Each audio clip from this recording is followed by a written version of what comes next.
I was sleeping last night, and I woke up. It was about 2 o'clock in the morning, and it was raining.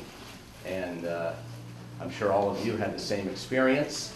And it's kind of nice when you wake up and it's raining, rain's falling down hard against the roof, and you snuggle into your blanket, and it's warm, and it feels wonderful. And then since I was up, I started thinking about what I wanted to say this morning, and then it didn't feel so good to me anymore. As Chris told me that there's 1,600 children in North County alone that don't have a place to sleep, don't have a place to live, and don't really know where life is going to take them. And that's why we're here today. And you all know why we're here today. This is an incredible place that Chris and his wife and the people that work here have provided for the homeless people in North County. And it's even more incredible. It's just not homeless people. It's homeless people that have children and families that with really very little hope. And I got exposed here about 8 months ago. My daughter, Debbie, and I have 2 daughters. And they have a foundation. They raise money for homeless, or not for homeless, for underprivileged children. And they've been all over the world. They've been to Africa, they've been to India. Allison comes home from her first year of school. She's going to intern here with Chris over the summer.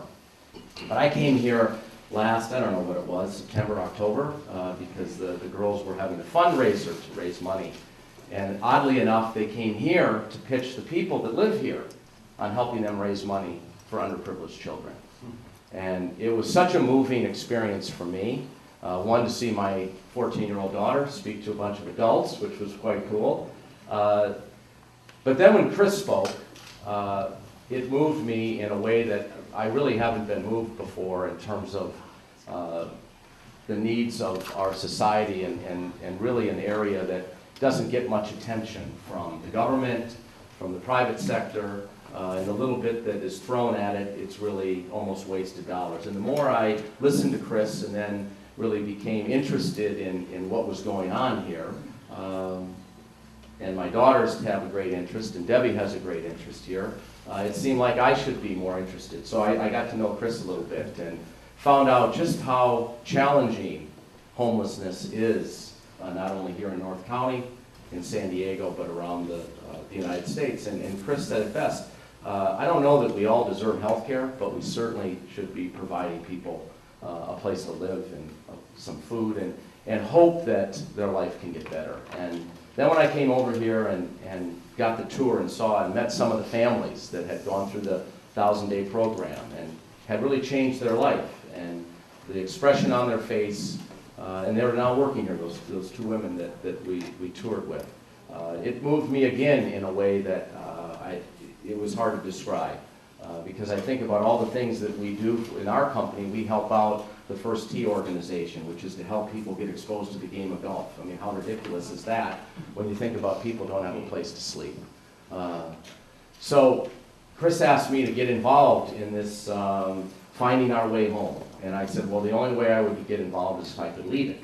Because I don't really do well on these committees, and I'm not leading it. And my Debbie knows that. So, well, then he didn't want me to take the lead, but I said, then I'm not going to get involved. And so then I twisted his arm, and so he said, yes, you can have your name at the top of the paper. It doesn't really give you any authority, but you can have your name at the top of the paper. But anyway, I was so excited when he asked me to be a part of this. Honestly, not because of anything other than for the opportunity to help this 3-year initiative to raise a bunch of money. And I know Chris is going to go over the details of it. Most of you already know, and that's why you're here. But to think that we could raise, I think it's $16 million is the target to buy housing, so when the people graduate from Solutions University, they have a place to go. And it's the most exciting thing. And solving, and I think the vision that Chris and his wife have of not just helping homeless people, but solving the problem is such a great vision. And the one thing that I learned at the company that I've been privileged to work at for almost 30 years is that extraordinary things do happen, but they don't happen unless there's a great vision attached to it. And that's what moved me so much, was not only that this is an issue that needs to be solved, that we all need to jump in and help solve, but it's Chris's leadership, and it's the people here, and it's really the opportunity to do something really incredible for other people's lives, and I think we all have that opportunity.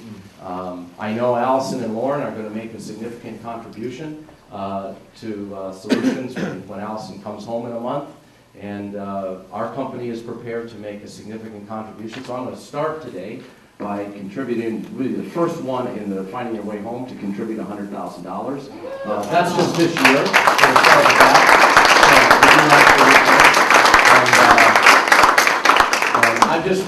I'm really humbled to be a part of this initiative and this project to raise this money and to make an impact in the lives of people that today probably seem pretty desperate and pretty hopeless. So with that, I'll bring on the man, and I really apologize. I have a meeting down in Del Mar at 8:30 that I have to go to, but I wanted to be here to help Chris kick this off, to be a part of this, and I look forward to seeing all of you in the future. Thank you very much.